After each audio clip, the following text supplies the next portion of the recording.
السلام علیکم ورحمۃ اللہ وبرکاتہ. جی آپ کا یہ نمبر کس کا ہے جناب؟ جس کو فون لگایا اسی کا رہے گا نا یار. آپ کو کس سے بات کرنی؟ ہاں میں نے انٹرنیٹ پر ایک کتاب پڑھا بنام حدیث کے دشمن. اچھا اسی میں ملا تھا. کیا آپ صوفی مفتی محمد کلیم رضوی بول رہے ہیں؟ ہاں میں ہی بول رہا ہوں اور میری ہی کتاب ہے. بولیے کیا کام ہے؟ ہاں جی میں عبداللہ مدنی ممبئی سے. اچھا آپ سے مناظرہ کرنا ہے. کہاں ملیں گے آپ؟ مناظرہ کیجیے گا. جی کون سی ذلیل ہونا ہے یا میرے گھر کا پتہ دے دوں؟ ہاں پتہ بھی دے دیجیے اور جو میں سوال کر رہا ہوں اس کے جواب بھی دے دیجیے. اچھا ساکن آقا کا نام سنا ہے ممبئی میں؟ ہاں جانتا ہوں میں. گھاٹ کوپر ویسٹ کرلا ویسٹ اندھیری ایسٹ میں پڑتا ہے. اچھا ساکن آقے کے پاس ہے 90 فٹ روڈ. ہاں ہاں 90 فٹ روڈ پہ ڈسوزا بلڈنگ. اس کے پیچھے ہے LBS نگر لال بہادر شاستری نگر. اچھا اس کے پاس ہے ویشالی میدان. وہیں فقیر کا غریب خانہ ہے قصر ابو حنیفہ. اچھا جی اور نمبر یہی جس پہ آپ بات کر رہے ہیں مجھ سے 9146 122 911.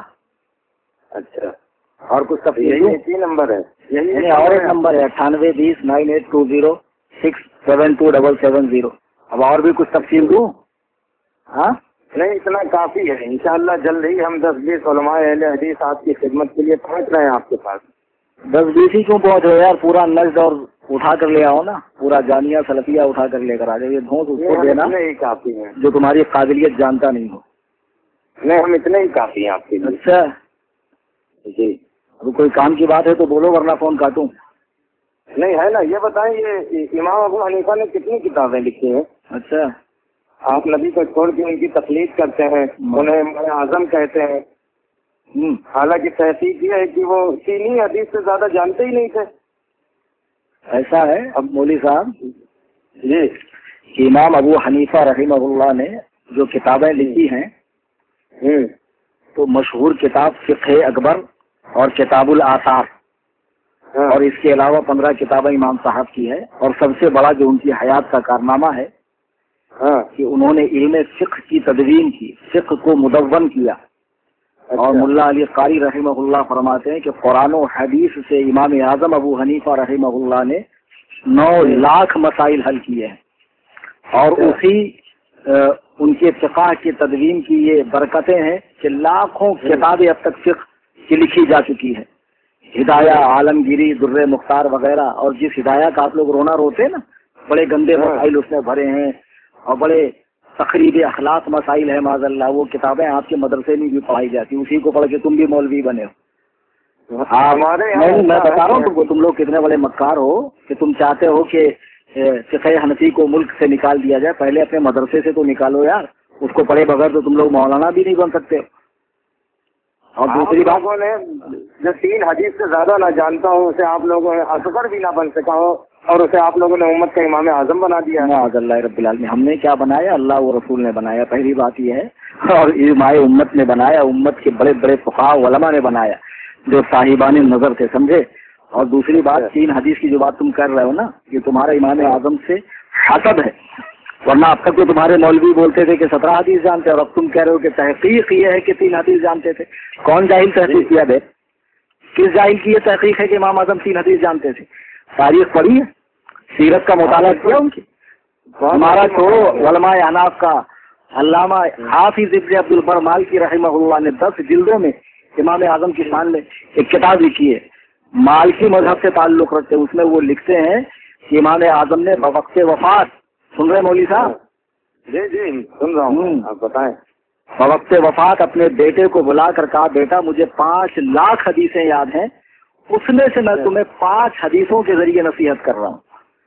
تو امام اعظم تو خود کہہ رہے ہیں کہ مجھے 5 لاکھ حدیثیں یاد ہیں اور میں اس میں سے تمہیں 5 باتوں کی نصیحت کر رہا ہوں. تو جو زمانے خیر القرون میں ہو, جسے شرف تابعیت نصیب ہو, جس نے 70 صحابہ کی زیارت کی ہو, صحابہ سے حدیثیں جس نے روایت کی ہو, تو تم اس کے بارے میں کہتے ہو 3 حدیث جانتے. تم کتنی حدیث جانتے ہو گے؟ نہیں جناب من, آپ لوگ صحیح حدیث کے ہوتے ہوئے بھی قول امام پر عمل کیوں کرتے ہیں بھائی؟ نہیں ابھی تو تم پہلے وہی بات کرو کہ آپ کتنی حدیث جانتے ہو. ابھی تم نے کہا نا کہ امام کو, نبی کو چھوڑ کر امام کا اتباع کرتے ہیں. ہاں وہ تو صحیح کہہ رہا ہوں میں. تم نے قرآن پڑھا نہیں؟ اطیعوا اللہ واطیعوا الرسول واولی الامر منکم، اللہ کی اطاعت کرو، رسول کا حکم مانو، امر والوں کا حکم مانو. تو امر والوں کی تفسیر ابن عباس وغیرہ کی پڑھی نہیں ہے آپ نے؟ یہ اس سے علماء اور فقہا مراد ہے. تو اب اگر کوئی علماء اور فقہا کی اطاعت کر رہا ہے، قرآن و حدیث کو سمجھنے کے لیے ان کی تشریحات سے اعتبار کر رہا ہے، تو اس کے بارے میں یہ کہنا ہے کہ اس نے نبی کو چھوڑ دیا، خدا کو چھوڑ دیا. ارے چھوڑتا تو تب جب وہ ان کو قانون ساز سمجھتا. وہ تو ان کو شارح قانون سمجھ رہا ہے، شارح قانون سمجھ کے ان کا اتباع کر رہا ہے. تو اس میں نبی کو چھوڑنا کام ہوا. یہی بھینسے جیسے عقل میں آپ کے کھوپڑی میں عقل ہے یا گوبر بھرا ہوا ہے کہ آپ معاذ اللہ امام کی بات کو ماننا گویا نبی کا مخالف بتا رہے ہیں اس کو، جبکہ قرآن اس بات کا حکم دے رہا ہے کہ امر والوں کی اطاعت کرو. اور ایک بات میں آپ کو بتاؤں کہ آپ لوگ بھی تو بار بار بخاری مسلم کی حدیث لیتے ہو، بخاری مسلم کا حوالہ مانگتے ہو. تو ہم بھی تو کہہ سکتے ہیں کہ آپ معاذ اللہ رب العالمین بخاری مسلم کی حدیث کیوں لیتے ہو؟ صحابہ تو نبی سے حدیث لیتے تھے. تم توصیف الرحمان اور یہ معراج ربانی اور یہ خبیث ڈاکٹر جوکر نائک ان سے دین سیکھتے ہو. صحابہ نے انہی سے دین سیکھا یا نبی سے دین سیکھا؟ تو ہم بھی تو کہہ سکتے تم نے نبی کو چھوڑ کر ان کو اپنا معاذ اللہ معبود بنا لیا، خدا بنا لیا. تم بھی تو پکے مشرک ہو. بات کرنے سے پہلے سوچا کرو مولوی صاحب. جناب من آپ لوگ صحیح حدیث کے ہوتے ہوئے بھی قول امام پر عمل کی کرتے ہیں بھائی. حدیث کیا اصل دشمن حنفی ہے یا اہل حدیث؟ معاذ اللہ. صوفی جی ایک کتاب اور لکھے آپ، احناف حدیث کے اصلی دشمن. اچھا مولوی صاحب ایک بات بتائیے، تم جو کہہ رہے ہو تو صرف تمہارا کہنا جو ہے نا وہ کافی نہیں ہے. اس کی دلیل بھی آپ پیش کریں کہ احناف نے حدیث کی کب مخالفت کی، اس کا ثبوت پیش کریں. ارے کیا صحیح بخاری میں آپ نے یہ حدیث نہیں پڑھا؟ صحیح بخاری کتاب الاذان میں لا صلاۃ لمن لم یقرأ بفاتحۃ الکتاب، اس شخص کی نماز نہیں ہوتی جو سورہ فاتحہ نہ پڑھے. اچھا تو مجھے معلوم تھا تم آج آ کر حضرت عبادہ بن صامت کی، یہ حضرت عبادہ بن صامت کی روایت ہے نا، ہاں یہ حدیث پیش کرو گے. تم صرف نام کے اہل حدیث ہو بیٹا، تم کو ابھی حدیث سمجھنے کی صلاحیت تمہارے اندر بھی نہیں اور تمہارے بڑے بڑے الو مائے کرام میں بھی نہیں. علماء نہیں، الو مائے کرام، سمجھے؟ آپ گھمائے پھرائے نا جواب. ارے میں تمہیں جواب ہی دے رہا ہوں مولوی صاحب. لا صلاۃ لمن لم یقرأ بفاتحۃ الکتاب جو حدیث ہے، امام احمد بن حنبل اور حضرت سفیان بن عیینہ فرماتے ہیں کہ یہ حدیث اکیلے نماز پڑھنے والے منفرد اور امام کے لیے ہے، مقتدی کے لیے اس کا حکم نہیں ہے. مقتدی کے لیے اس کا حکم نہیں ہے. تو آپ کیسے کہہ رہے ہیں کہ معاذ اللہ جو سورہ فاتحہ نہیں پڑھتا اس کی نماز ہی نہیں ہوتی؟ کس بنا پر کہہ رہے ہیں آپ بتائیے؟ ارے صوفی جی لیکن اس حدیث میں لفظ من تو عموم کے لیے آیا ہے نا. تو اس میں جو من عموم کے لیے آیا ہے تو اس عموم کی صراحت اللہ نے کی ہے یا رسول اللہ نے کی ہے؟ اور آپ تو اس جماعت سے تعلق رکھتے ہیں کہ جس جماعت میں اگر حضور پاک صلی اللہ علیہ وسلم بھی بغیر وحی کے کچھ کہیں تو آپ کے علماء کہتے ہیں مت مانو. طریق محمدی کتاب کا نام سنا ہے؟ مولوی محمد مناگڑی کی ہے، جس میں اس نے صاف لفظوں میں لکھا ہے کہ ہم اہل حدیث نبی کی بھی بات تب مانتے جب وہ وحی کے ساتھ بولتے ہیں. با وحی بات جو ہوتی ہے مجھ کو مانتے ہیں، بغیر وحی کی ہم نبی کی بھی نہیں مانتے ہیں. تو لفظ من سے جو عمومیت آپ ثابت کر رہے ہیں تو یہ عمومیت کی صراحت خدا نے کی ہے یا رسول نے؟ ارے کچھ تو عقل رکھ کے بات کرو یار. یہ تو تمہاری چالاکی ہے. ورنہ میں نے سفیان بن عیینہ کا حوالہ دیا، امام محمد کا حوالہ دیا، وہ کہتے ہیں کہ یہ منفرد اور امام کے لیے ہے. کیا ہوں کر رہے ہیں؟ ٹھیک ہے بھائی، یہی حدیث سمجھتے ہیں. چلو ٹھیک ہے بھائی، آپ کے پاس پہلے امام کے سوا کیا دلیل ہے کہ سورہ فاتحہ نہ پڑھی جائے امام کے پیچھے؟ اور تمہیں کیسے علم ہو گیا کہ قول امام کے علاوہ کوئی دلیل ہی نہیں ہے ہمارے پاس؟ یہی تو تم لوگوں کی حماقت، یہی سنا کے لوگوں کو گمراہ کرتے ہو. ارے قول امام کی اور حدیث کی بات کیا کرو؟ میں آپ کو قرآن سے حوالہ دوں. قرآن پڑھا نہیں ہے؟ سورہ اعراف آیت نمبر 204 رکوع نمبر 14 9واں پارہ اٹھا کر دیکھ لو. وَإِذَا قُرِئَ الْقُرْآنُ فَاسْتَمِعُوا لَهُ وَأَنصِتُوا لَعَلَّكُمْ تُرْحَمُونَ. جب قرآن پڑھا جائے تو خاموش کان لگا کر سنو تاکہ تم پر رحم کیا جائے. قرآن میں پڑھا نہیں ہے آپ نے کہ قرآن پڑھتے وقت خاموش کھڑے رہو؟ تو اب اگر ایسی حدیث ہے جس میں لکھا ہے کہ امام کے پیچھے سورہ فاتحہ پڑھو تو وہ اس آیت کے مخالف ہے. تو جو حدیث آیت کے مخالف ہوں گی یا تو وہ منسوخ ہوگی یا موضوع ہوگی. یہ اصول معلوم نہیں ہے آپ کو؟ معلوم ہے. ہاں تو واہ بیٹا اندھے مخلف، تم تو سارے دنیا کے لیے بدتر نکلے یار. ماشاء اللہ. یہ سورہ اعراف کی یہ آیت جو ہے یہ مکہ میں نازل ہوئی. اور اس کا موقع نزول یہ ہے کہ جب نبی قرآن پڑھتے تھے تو کفار شور مچاتے تھے، تو کفار کو چپ کرانے کے لیے یہ آیت اتری، اور تم اسے نماز میں قرآن پڑھنے کا فٹ کیے جا رہے ہو۔ مولوی صاحب ہے آپ لوگوں کی؟ او مولوی صاحب، ہاں بولیں۔ یہ بحث اس کے شان نزول سے نہیں ہے، اس کے اطلاق اور حکم سے ہے کہ اس کا اطلاق اور حکم کہاں ہو رہا ہے۔ آپ کو معلوم ہوگا کہ صحابہ پہلے حالت نماز میں بات کرتے تھے، پھر آیت کریمہ اتری وقوموا للہ قانتین، اپنے رب کے حضور خاموش کھڑے رہو۔ پھر صحابہ نے باہم مشورہ کیا کہ اب خاموش کھڑے رہنے سے تو بہتر یہ ہے کہ ہم لوگ قرآن ہی پڑھیں، چنانچہ قرآن پڑھنے کا رواج شروع ہوا۔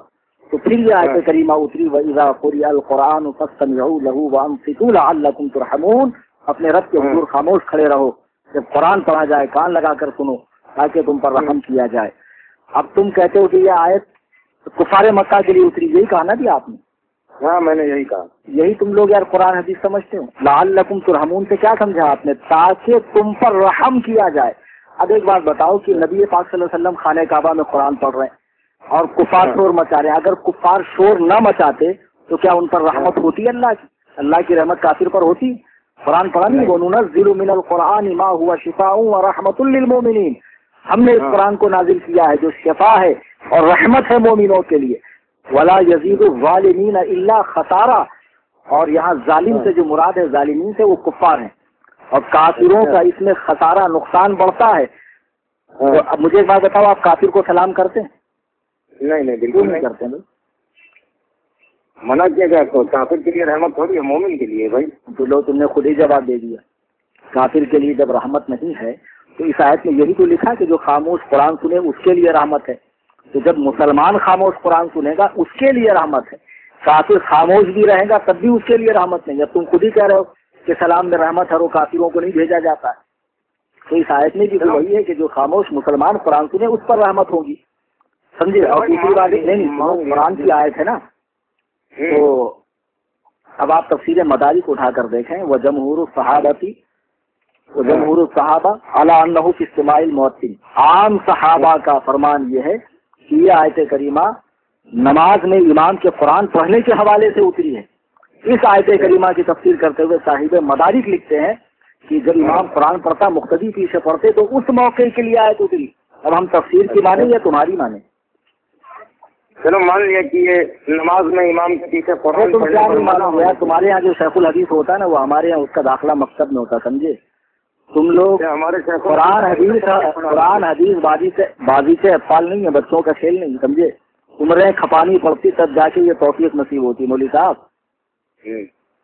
مان لیا بھائی، میری بات سنیں، نماز میں امام کے پیچھے قرآن پڑھنے پر منع ہونے کے لیے یہ تمہیں آپ نے سنائی مجھے، مگر مان لیا آپ نے؟ قرآن مان لیا آپ نے؟ ہاں لیکن میرا سوال آپ دیکھیں نا، سورہ فاتحہ قرآن کہاں ہے؟ کیا صحیح بخاری کتاب کیا سورہ فاتحہ قرآن نہیں ہے؟ ہاں سورہ فاتحہ قرآن نہیں ہے، کہاں ہے بھائی قرآن؟ معاذ اللہ، کیا ہے سورہ فاتحہ؟ حدیث ہے کیا؟ کیا صحیح کیا؟ ہاں بالکل حدیث ہے، میرے پاس سنت ہے اس کا۔ بخاری کتاب تفسیر میں آپ نے یہ حدیث نہیں پڑھی؟ یہ السبع المثانی والقرآن العظیم الذی اوتیت، یہی 7 آیتیں اور قرآن ہے جو مجھے عطا فرمائی گئی۔ اچھا سنو مولوی صاحب، ایسا ہے تم تو صرف بخاری کا نام جانتے ہو، الحمدللہ میں بخاری پڑھاتا ہوں، نہ جانے کتنے تم جیسے بخاری پڑھنے والوں کو اب تک میں نے فارغ کر دیا، سمجھے؟ اچھا ہاں، تو یہ جو حدیث آپ پڑھ رہے ہیں نا، یہ حدیث کا آخری حصہ، یہ سمجھنے میں بھی آپ کو غلطی ہو رہی ہے۔ یہ کتاب التفسیر میں حضرت ابو سعید بن معلہ کی روایت ہے نا۔ اچھا یہی نا، وہ کہتے ہیں کہ روز میں مسجد نبوی میں نماز پڑھ رہا تھا کہ رسول اللہ نے مجھے آواز دی تو میں بعد نماز حاضر ہوا تو حضور نے فرمایا کیا تو نے خدا کا حکم نہیں پڑھا کہ جب اللہ و رسول بلائیں تو فوراً حاضر ہو جا؟ یہی ہے نا؟ ہاں یہی ہے بھائی، یہی ہے۔ ہاں، اللہ و رسول بلائیں تو فوراً حاضر ہو جا۔ پھر اس کے بعد وہ فرماتے ہیں کہ جب میں حاضر ہوا تو حضور نے فرمایا تجھے ایسی صورت نہ بتاؤں جو قرآن کی تمام صورتوں کی سردار ہے، اس سے پہلے کہ تم مسجد سے نکلو۔ پھر آپ نے میرا ہاتھ پکڑ لیا اور مسجد سے تشریف لے جانے لگے تو میں نے عرض کیا آپ نے نہیں فرمایا تھا کہ ایسی صورت بتاؤں گا جو تمام صورتوں کی سردار ہے؟ تو فرمایا وہ الحمد شریف ہے، وہی السبع المثانی، یہی پڑھا تھا نا آپ نے؟ وہی السبع المثانی، ہاں، والقرآن العظیم الذی اوتیتہ، ہاں، کہ اور یہ 7 آیتیں اور قرآن کریم، یہی سبع مثانی یعنی 7 آیتوں والی سورہ اور قرآن کریم. تو اس کا مطلب آپ کیا سمجھ رہے ہیں کہ سورہ فاتحہ الگ ہے قرآن الگ ہے، یہ مطلب سمجھ رہے ہیں؟ ہاں یہی سمجھ رہے ہیں ہم. لا حول ولا قوت. یہی بتا رہے ہیں. ایک منٹ مجھے بات بتاؤ، میں نے آپ کو 1 لاکھ روپے دیا اور 5 روپے دیا، جی ٹھیک ہے، 1,05,000 روپے میں نے آپ کو دیا. تو آدمی کو معلوم ہے کہ بھائی 1 لاکھ سامنے والا نہ لینے والا بھولتا نہ دینے والا بھولتا، وہ بڑا اماؤنٹ ہے اور راؤنڈ فیگر ہے، لیکن 5 روپیہ بھول جائے گا. تو آدمی کہتا ہے میں نے آپ کو 1 لاکھ اور 5,000 دیا. جی تو 1 اور 5 کے بیچ میں اور کو لاتا ہے، چونکہ 5 اس کے دماغ میں اچھے سے بیٹھ جائے کہ 5 مت بھولنا. 1 تو تم نہیں بھولو گے لیکن 5 مت بھولنا. تو نبی فرماتے ہیں 113 صورتیں تو یقیناً قرآن کی ہیں، یہ بھی قرآن کی، لیکن ان تمام صورتوں میں اس کا مقام یہ ہے کہ یہ ان صورتوں کی سردار ہے، ان صورتوں کی سردار ہے. یہ فرمانے کا مطلب ہے کہ ہم نے تمہیں قرآن دیا اور 7 آیتیں، یعنی تم قرآن کی 113 صورتوں کو تو نہیں بھولو گے، لیکن اس سب سے پہلی والی صورت کو بھی مت بھولنا جس میں 7 آیتیں ہیں. جیسے میں نے ابھی کہا کہ میں نے آپ کو 1 لاکھ روپے دیا اور 5 روپے، تو 1 لاکھ روپیہ ہوتا ہے، 5 روپیہ روپیہ نہیں ہوتا ہے کیا؟ ارے جیسے 1 لاکھ روپیہ روپیہ ویسے 5 روپیہ بھی روپیہ ہے. تو جیسے 113 قرآن کی صورتیں ہیں ویسے یہ 7 آیتیں بھی قرآن کی ہے صورتیں ہیں. اور اوپر اسی حدیث میں جو اوپر لکھا ہے نبی نے فرمایا کیا میں تمہیں قرآن کی ایسی صورت نہ بتاؤں، قرآن کی ایسی صورت نہ بتاؤں جو تمام صورتوں کی سردار ہے. تو نبی نے تو خود ہی فرما دیا کہ یہ قرآن کی صورت. اب تم کیسے بول رہے ہو یار کہ یہ قرآن کی صورت نہیں ہے؟ معاذ اللہ رب العالمین. ارے تم نے کیسے کہہ دیا یہ قرآن میں نہیں ہے؟ آپ لوگ یار اندھے مقلد ہو بالکل. آپ یہ قرآن و حدیث ہے سے نظر آتا ہے. ایسا ہے مولوی صاحب، ساری دلیلیں میں نے دی سمجھے، اور تمہاری جو دلیلیں تم نے پیش کی نا حدیث اور قرآن کی آیت کی غلط تفسیر بالرائے، اس کا صحیح معنی و مفہوم بھی میں نے آپ کو سمجھایا. اب تم ہم ہی کو اندھے مقلد بول رہے ہو، بلکہ حقیقت یہ ہے کہ بزرگان دین، ائمہ مجتہدین، اولیاء کاملین سے خدا واسطے کا بیر ہے آپ لوگوں کو. اور آپ وہ جماعت ہو جس کی پیشن گوئی اللہ کے نبی نے فرمائی دجالون کذابون یاتونکم من الاحادیث، جھوٹ بولنے والوں، فریب دینے والوں کی آخری زمانے میں ایک جماعت ہوگی جو حدیثیں گڑھیں گے، ایسی حدیث بما لم تسمعوا انتم ولا آباؤکم، جو تم نے اور تمہارے باپ داداؤں نے نہ سنی ہوگی. تو اسی جماعت کے فرد ہو تم، اور تم سے اس سے زیادہ کی امید بھی نہیں کی جا سکتی ہے. یعنی تم ہمیں کیا ثابت کرنا چاہتے ہیں؟ آپ کو بتائیں آپ ہمیں کیا ثابت کرنا چاہتے ہیں؟ ہم تمہیں کیا ثابت کرنا چاہتے ہیں؟ اتنی دیر میں تم خود ہی ثابت ہو گئے کہ تم 1 نمبر کی چوتیم سرپریٹ دگریٹ ہو. تم خود ہی اتنی دیر کی گفتگو میں تم خود ہی پگلے اعظم عالم معلوم پڑ رہے ہو یار. ہم کیا ثابت کرنا چاہتے ہیں؟ ہاں ہم اپنے بڑے عالم کو لے کر آتے ہیں آپ کے پاس، پھر بتاتے ہیں آپ کو. تمہارے بڑے کو نہیں، اور جتنے سڑے ہیں سب کو لے آؤ. صرف بڑے نہیں، جتنے سڑے ہیں سب کو لے آؤ. Any time most welcome for ٹھکائی انشاءاللہ. قصر ابو حنیفہ. ہاں قصر ابو حنیفہ میں تمہاری ٹھکائی ہوگی بیٹا. ٹھیک ہے دیکھ لیتے ہیں. اللہ حافظ. رکھو بیوقوف.